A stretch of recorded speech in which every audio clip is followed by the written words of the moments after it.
Cubs got the Cody Bellinger sale done. Now they've got a little bit of cash to spend. What direction are they going to go?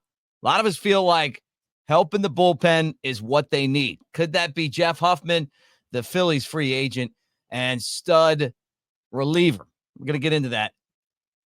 Slammin' Sammy Sosa is back. We talked about this on the channel last year, and I know that there's a lot of mixed opinions on Sammy. I love Sammy. I'm really excited that he's going to be at Cubs convention, and finally we can put the whole Sammy controversy behind us and bring back the Cubs all-time home run leader. And it's reported that the Jesus Luzardo trade talks are dead. We'll get into that too. Right here on the Cubs Baseball channel. Like, subscribe, thumbs up. And let's talk a little Cubs baseball. This is a fun time, guys. This is a fun time because it feels like there's a sense of urgency, and it feels like there's a lot of jobs that are on the line if they don't get it done this season. And I like that as a fan. I just want to see the team win. So I like what they're doing. We're going to talk about that right here, right now.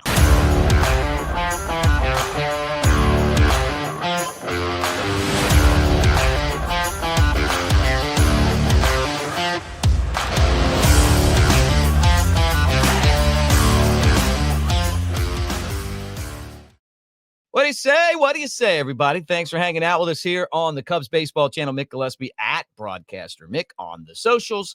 And it is great to talk to you guys, as always, about the Cubs. All right, let me start right now with this. You know, there's some reports that people feel like, and I don't know if reports are, hey, this is going to get done, or this would make a lot of sense. But one of the most, probably I'd say the most sought after free agent reliever is this guy, Jeff Hoffman of the Phillies. You're talking about their best reliever last year. He was really good last year or 2 years ago, and then he was great last year. And he's one of the reasons that the Phillies had a chance to, first off, dominated their division, and then secondly, could have been a team in the World Series. And the Cubs, that's an area where they need a lot of help. I mean, let's talk about it. I mean, you start to get an idea of what this bullpen could look like, but I don't feel like it's even time right now to say, well, here's what we got and here's what we don't have and here's what we're going to do, because I think that they're still building in that area. But would they be willing to drop $33 million for a guy that's not a closer? Or do they look at Huffman as a player that could come into that role? Now, last year with the Phillies, he was 3-3 at a 2.17 ERA, and in 68 appearances, had 10 saves. People love him in the high leverage situations as well. They really do. And that's what I feel like he could really help the Cubs. And, you know, you're looking at a pitcher that in the last 2 years has really seen his career come together. You remember him with the Rockies, and then he was with the Reds. And, you know, he's okay with the Reds, but he's never been a closer. He's only got 12 career saves. And, you know, for a guy that's been in the big leagues for 9 years, it just feels like the light bulb went off.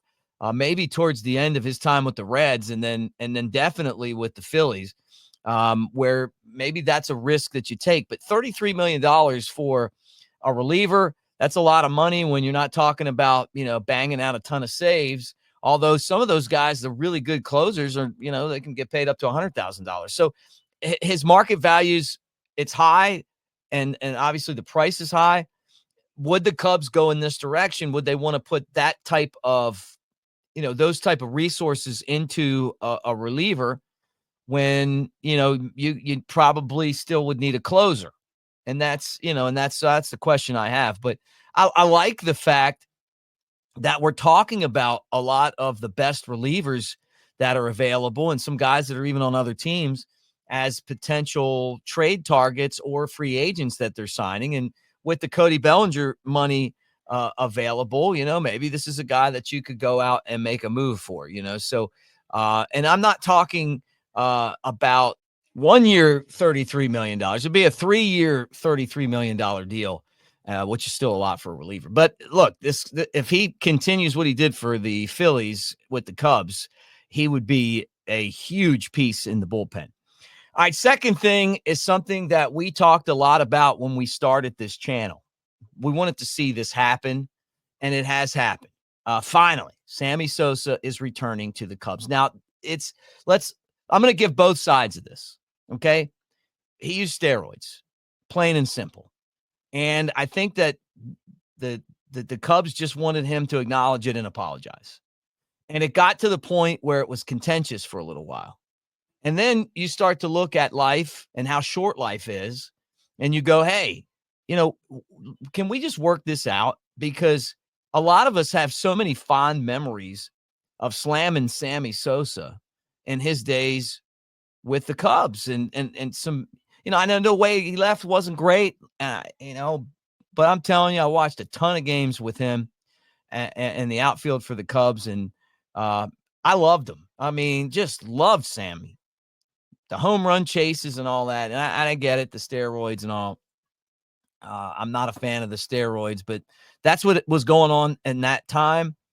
And it's going to cost him the Baseball Hall of Fame. But at some point, Mark McGwire's back, Barry Bonds is back, Sammy Sosa's got to be back. So he apologized. It felt like a heartfelt apology. Tom Ricketts followed. Hey, we're glad to have him back. And he's coming to Cubs convention. And now, I talked to Jody Davis a couple days ago, and he's like, hey, he's going. And he's like, Mick, are you going? And I'm like, man, I can't go. I'm booked up. But Sammy's coming back.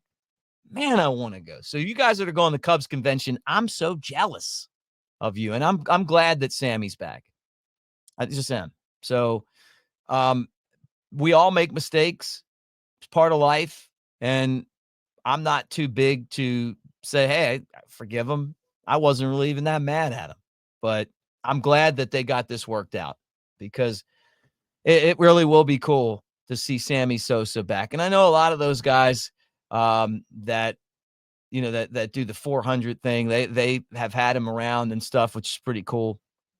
And now he's coming back. So he'll be at the convention. I'm sure he'll be at games, and we can, relive some of the great moments. One of the all-time great moments is when after 9/11, he ran out with the American flag to the bleachers, and the stadium just went nuts. And some of those home runs that he hit, it is what it is. And I'm glad that they got this worked out. All right. Final thing I want to talk about today is that Bruce Levine is saying that the Cubs trade talks with the Marlins for Jesus Luzardo are dead, or at least, it sounds like they're not going to happen. I don't know.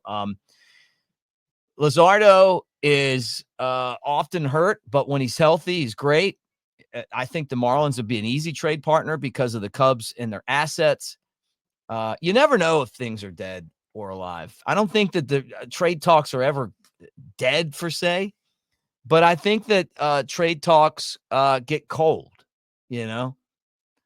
Maybe the Cubs are thinking, look, we got enough guys that we like, but we're not totally sold on. We need a guy that we're sold on. Maybe that tells us that they're serious about going after a Luis Castillo. Should be fine with me. But I still think that the Cubs, they need the cream of the crop with the positions that they have left. Like put another starter in there and go out and get an ace, right? You want to go get someone in the bullpen, you feel like middle and late inning relief matter. Yeah, Jeff Hoffman be a great player for that.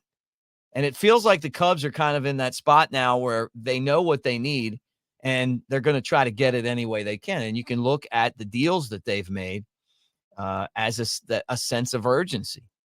Been pretty cool seeing the new jerseys and the number 30 worn by Tucker.